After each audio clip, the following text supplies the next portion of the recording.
में कांग्रेस पार्टी वहां अपने बलबूते पे लड़ी विदाउट अलायंस। हम वहां पर चुनाव को सामने गए और चुनाव के जब नतीजे आए तो 30 काउंसिलर जो है कांग्रेस के आए। सिंगल लार्जेस्ट पार्टी कांग्रेस उभर के आई, मगर उसके बावजूद 16 नगर सेवक हमें बहुमत के लिए कम मिले। जो मैजिक फिगर थी उसमें 16 का संख्या कम थी। तो उस स्थिति में हमने वहां पर सेकुलर फ्रंट का एक वहां पर कैबिनेट गठन किया और उसमें जो शरद पवार चंद्र साहब की जो राष्ट्रवादी है, जिसके वहां पर मेंबर ऑफ पार्लियामेंट भी है, उन्हें साथ लिया। हमने समाजवादी को भी साथ लेने की कोशिश की, मगर वो सफल रूप से नहीं हो पाए। तो 12 नगर सेवक एनसीपी शरद चंद्र पवार गठ के और कांग्रेस के 30, ऐसे 42 लोग हम थे। मगर उसके बावजूद 40 की संख्या हमें कम गिर रही थी और 40 का 42 से हम बढ़ नहीं रहे थे। हमें 4 की वहां जरूरत थी। तो ऐसी स्थिति में हम आगे चलते हुए वहां बीजेपी से वो स्प्लिट नहीं, बीजेपी छोड़कर नारायण चौधरी जी के नेतृत्व में एक गुट वहां से निकला। उन्होंने केवल बीजेपी ही नहीं छोड़ी, तो बीजेपी की विचारधारा को भी उन्होंने त्यागते हुए उन्होंने सेक्युलर फ्रंट में शामिल होने का उन्होंने फैसला लिया। उनके फैसले का मैं स्वागत करता हूं और अभी वो आने के बाद हम बहुमत को लांग कर आगे गए। तो ऐसी स्थिति में mayor, deputy mayor, standing committee क्या होना चाहिए, कैसी कैसी बनना चाहिए, इसको लेकर वहां 1-to-1 हमारे 30 नगर सेवकों के साथ बात होगी।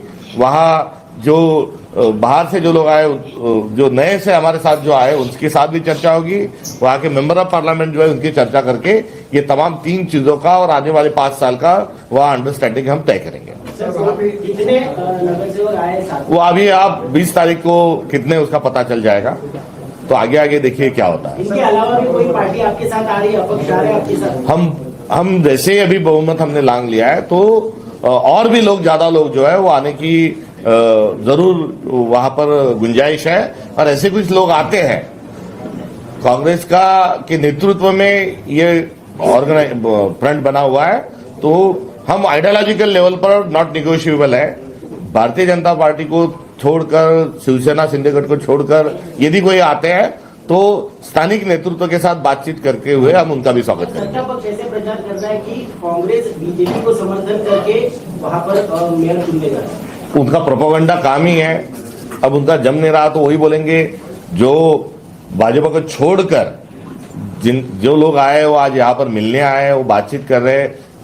पीसीसी में उनकी प्रेस कॉन्फ्रेंस हो रही है। तो कहा दूर दूर तक बीजेपी का कोई नहीं, और हम बीजेपी को ही यहाँ पर भी क्रिटिसाइज कर रहे हैं। तो बीजेपी ये काम छोड़ दे, कहीं ना कहीं स्पोर्ट्समैन स्पिरिट लाए। सत्ता का उनका जो इतना अहंकार है उसको त्यागे, यही मेरा अनुरोध रहेगा। चंद्रपुर में हुआ कि उसका जवाब है? चंद्रपुर में जवाब देना था तो हम भिवंडी में क्यों देंगे? क्योंकि मेरे अंगने में तुम्हारा क्या काम है, ऐसा वाला मामला है वहां पर। क्योंकि भिवंडी का मामला पूरा अलग है। वहां यूबीटी के साथ हमारा जो भी था वो यूबीटी के साथ था। तो यूबीटी ने हमें वोट चंद्रपुर में दिया नहीं। बदला ही लेना होता तो हम परभनी में दे देते, क्योंकि परभनी में हमारे 12 थे और उनके 24 थे। तो हमारा सपोर्ट बीजेपी को, बीजेपी शिवसेना को हमारा जो सपोर्ट है वो सपोर्ट हमारा वहां जरूरी था। तो भले ही चंद्रपुर ने यूबीटी में हमको वोटिंग किया नहीं, मगर उसके बावजूद हमारी तो मोहब्बत की दुकान है, बदले की दुकान नहीं। तो हमने हमारा भारतीय जनता पार्टी को दूर रखने के लिए हमारे 12 लोगों ने परभनी में यूबीटी को वोटिंग किया।